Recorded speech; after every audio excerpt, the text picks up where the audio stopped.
Good morning everybody, स्वागत है आपके एसआरसी कॉम्पिटिशन क्लासेज में। देखिए, आज हम आपको बताने वाले हैं मेवाड़ का इतिहास के बारे में। दोस्तों, मेवाड़ के इतिहास के बारे में मैं आपको कुछ जानकारी दूँ, इससे पहले हम इसके बेसिक्स के बारे में जान लें। देखिए, बेसिक क्या है, जैसे इसको प्राचीन नाम में प्राचीन काल है, प्राचीन काल में इसको किस किस नाम से जाना जाता था।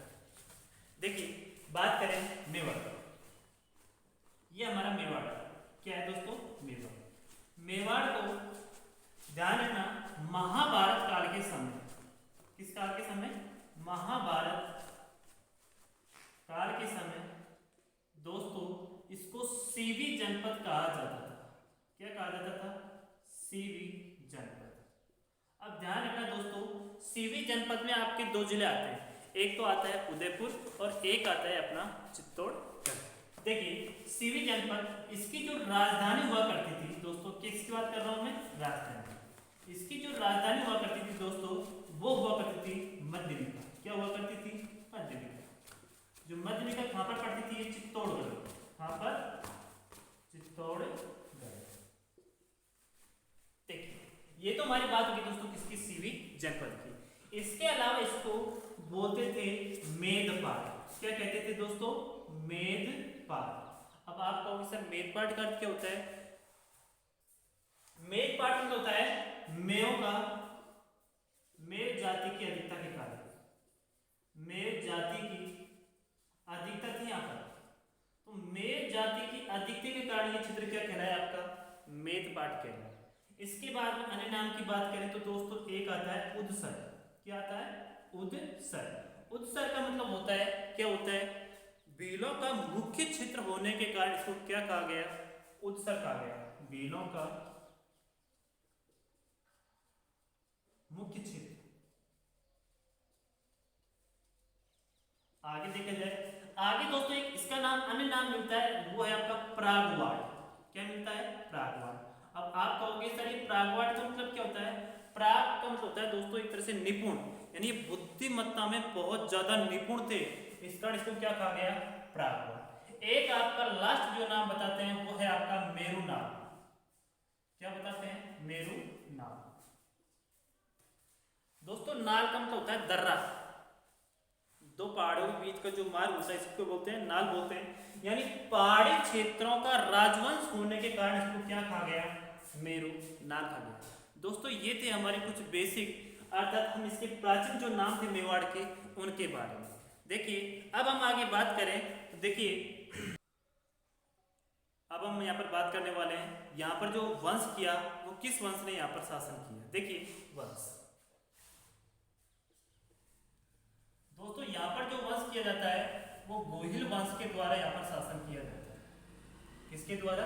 गोहिल वंश के द्वारा। दोस्तों मैं आपको बताऊंगा, यहाँ पर गोहिल वंश ने जब स्थापना रखी तो उसके पीछे जो पूरी जो प्रोसेस है मैं आपको आगे बताऊंगा, लेकिन मैं आपको कुछ और इसके अलग जो फैक्ट हैं उनके बारे में बताता हूँ, क्योंकि इनसे क्या है एग्जाम में क्वेश्चन पूछ लिया जाता है। देखिए, जो गोहिल जो वंश है, इनका जो झंडा है,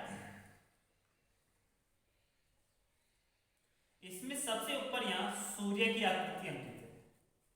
किसकी आकृति अंकित है? सूर्य की। झंडे में सूर्य की आकृति अंकित होने के कारण हम इसमें अनुमान लगा सकते हैं कि ये किसके वंशज माने जाते हैं? सूर्य के वंशज माने जाते हैं। और ध्यान रखना दोस्तों, इसके नीचे एक संस्कृत शब्द अते अते लिखा हुआ है।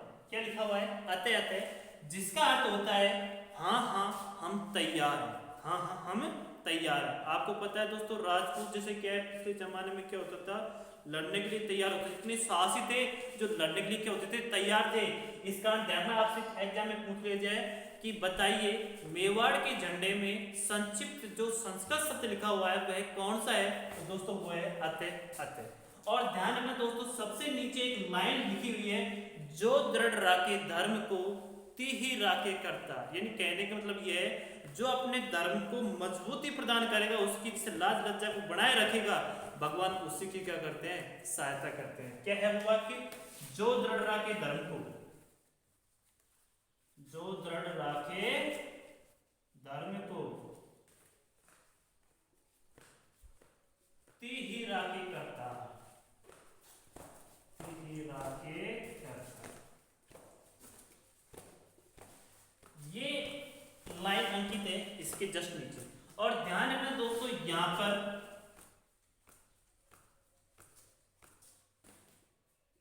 एक व्यक्ति खड़ा है और यहाँ पर भी एक व्यक्ति खड़ा है। इधर जो व्यक्ति खड़ा है दोस्तों ये भील जाति का है। किसका है? भील जाति का, जिसका नाम है पूंजा भील। क्या नाम है इसका? पूंजा भील। और इधर जो आदमी खड़ा हुआ है ये है सिसोदिया सरदार। कौन सा सरदार दोस्तों? सिसोदिया सरदार। इसके हाथ में क्या है? तलवार है। जबकि जो एक पूंजा भील है इसके हाथ में क्या है दोस्तों? भाला। भील जाति यहाँ पर इसके बगल में क्यों है, इसके साइड में क्यों है? क्योंकि भील जाति के द्वारा ध्यान मेवाड़ के शासकों का राज तिलक किया जाता था। पूंजा भील, पूंजा भील आप जैसे क्या पूंजा, जिसके पूंजा भील के हाथ में क्या है? भाला। और इधर सिसोदिया सरदार के हाथ में क्या है दोस्तों? सिसोदिया सरदार के हाथ में क्या है? यहाँ पर तलवार। आपसे पूछ सकता है कि मेवाड़ के जो सरदार थे, जो मेवाड़ के जो शासक थे, इनके मुख्य जो शस्त्र हुआ करते थे क्या हुआ करते थे? एग्जाम में पूछा भी गया है BSTC 2013 में। तो ध्यान रखना इसका उत्तर था तलवार और भाला।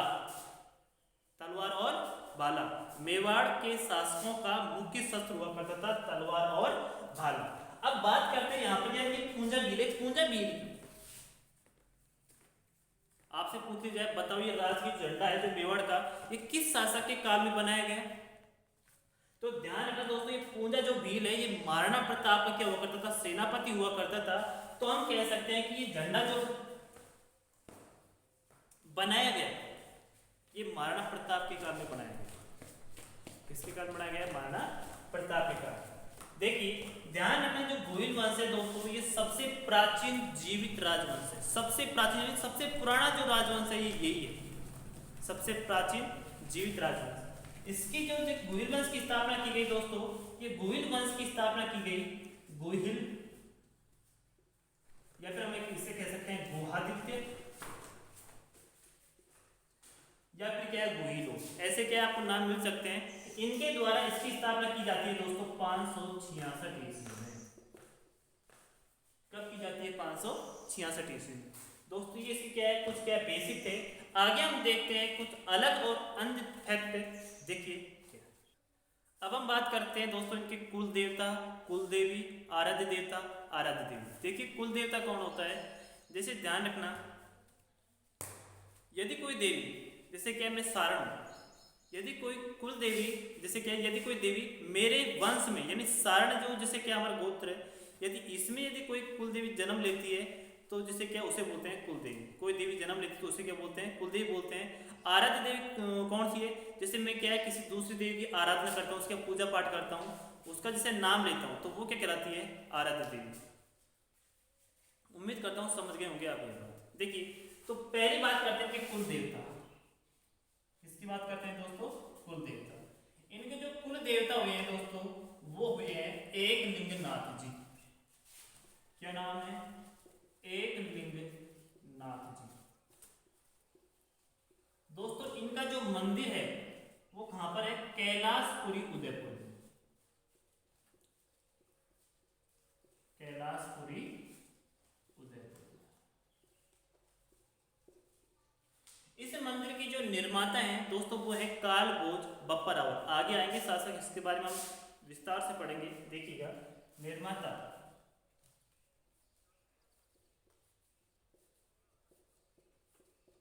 कालभोज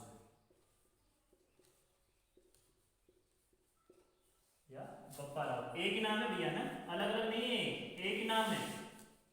लेकिन ध्यान रखना एक प्रशस्ति है रणकपुर प्रशस्ति, वो इन दोनों नामों को अलग अलग बताती है। वो कहती है कि कालभोज एक अलग आदमी था जबकि बप्पा रावल एक अलग आदमी था।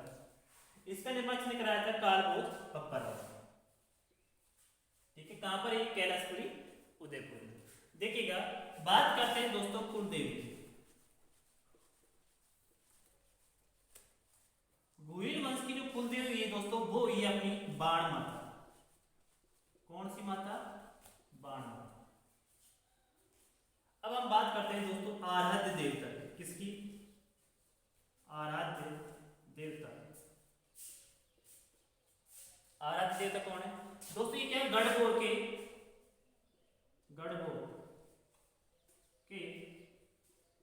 चार भुजा नाग।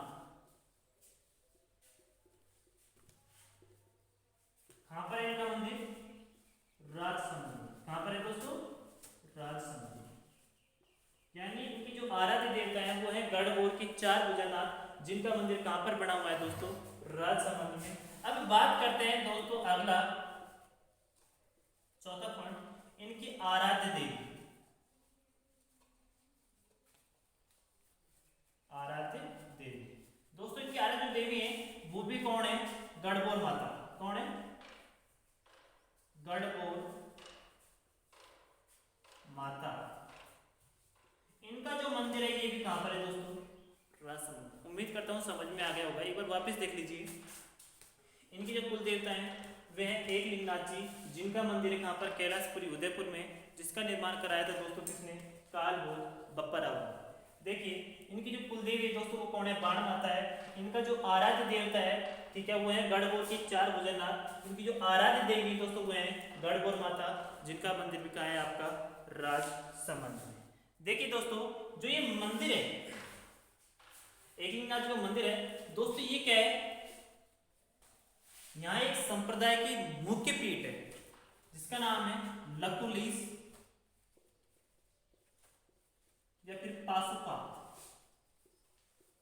यहां पर दोस्तों लकुलिश या पाशुपा संप्रदाय की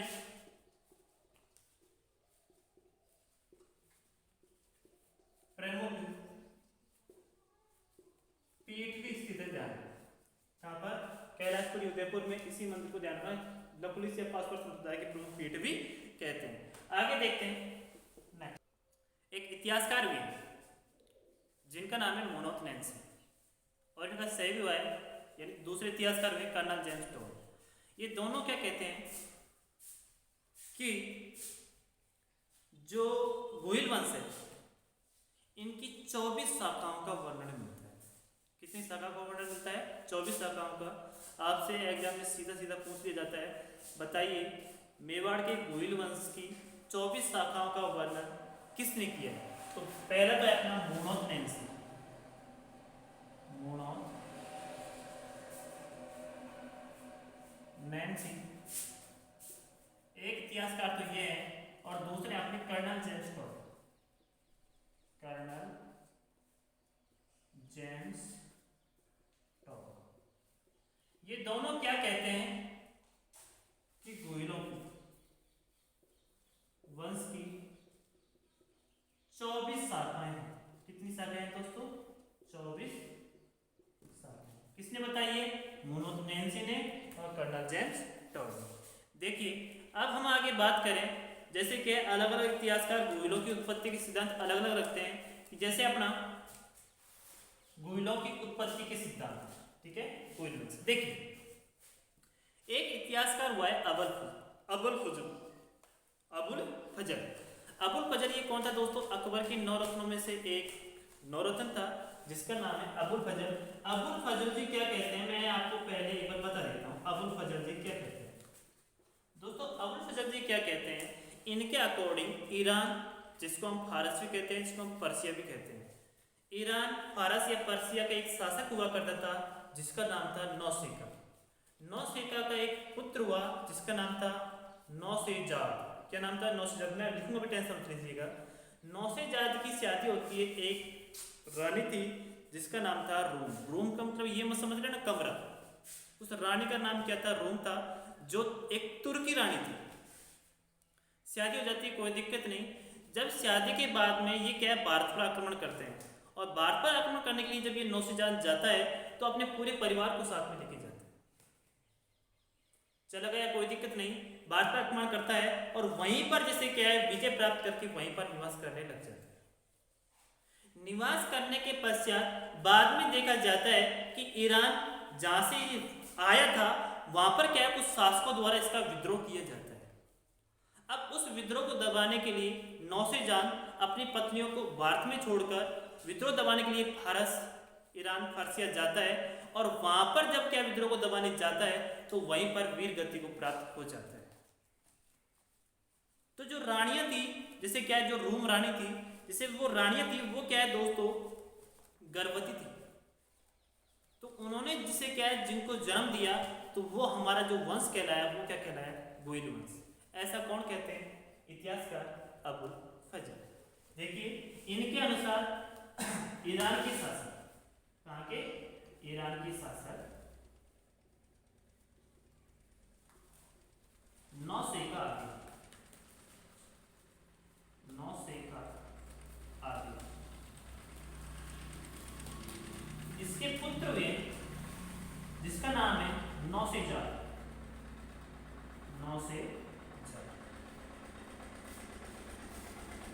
इसकी शादी हो जाती है दोस्तों एक तुर्की रानी थी,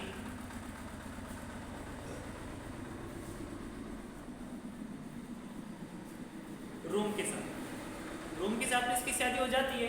अब ध्यान रखना दोस्तों, ये जो नौसेजार है, ये भारत पर आक्रमण करने के लिए आते हैं।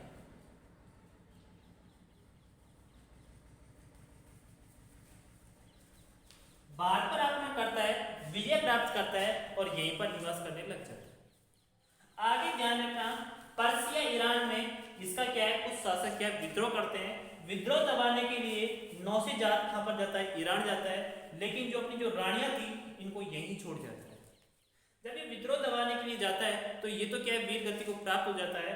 बाकी जो यहाँ पे जो रानियों को छोड़कर गया था, उनसे जो प्राप्त जो वंश है, वो क्या कहलाया आपका दोस्तों, गोइल वंश कहलाया। ये थे अपने पहले इतिहासकार। आगे मैं आपको जैसे क्या पिछले बताया था राजपूतों की उत्पत्ति के सिद्धांत के बारे में, जो अपने गोपीनाथ शर्मा हुए, इन्होंने जो इनकी उत्पत्ति है, किसने, 2 नंबर गोपीनाथ शर्मा।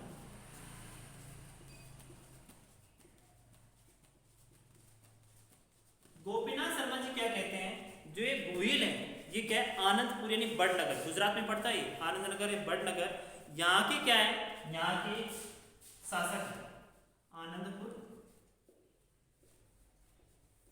बड़नगर, यहाँ के शासक किसके अकॉर्डिंग, गोपीनाथ शर्मा के अनुसार। एक और बताया था मैंने आपको साथ में, राजपूतों की उत्पत्ति के सिद्धांत में D.R. भंडारकर प्लस गोपीनाथ शर्मा, ये दोनों क्या कहते हैं कि ब्राह्मणों के वंशज हैं। आनंदपुर बड़नगर के ब्राह्मणों से उत्पत्ति किसने मानी है, गोपीनाथ शर्मा। लास्ट जो अपना मैन जो होता है, वो है कर्नल जेम्स टोड, उसके बारे में देखिए दोस्तों। राजस्थान के इतिहास के पिता कहे जाने वाले कर्नल जेम्स टोड ने भी अपना एक मत रखा, और वो मत क्या रखा, देखिए कर्नल जेम्स टोड साहब कहते हैं,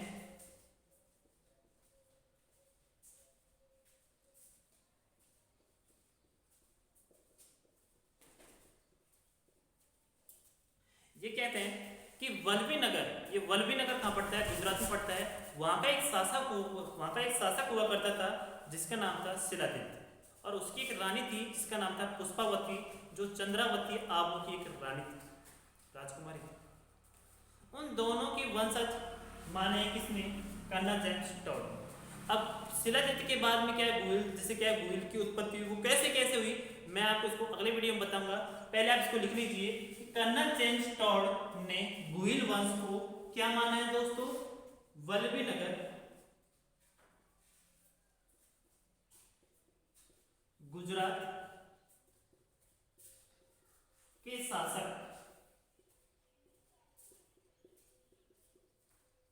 जिसका नाम था शिलादित्य।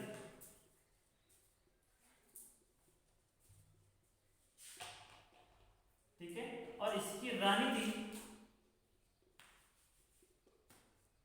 जिसका नाम था पुष्पावती।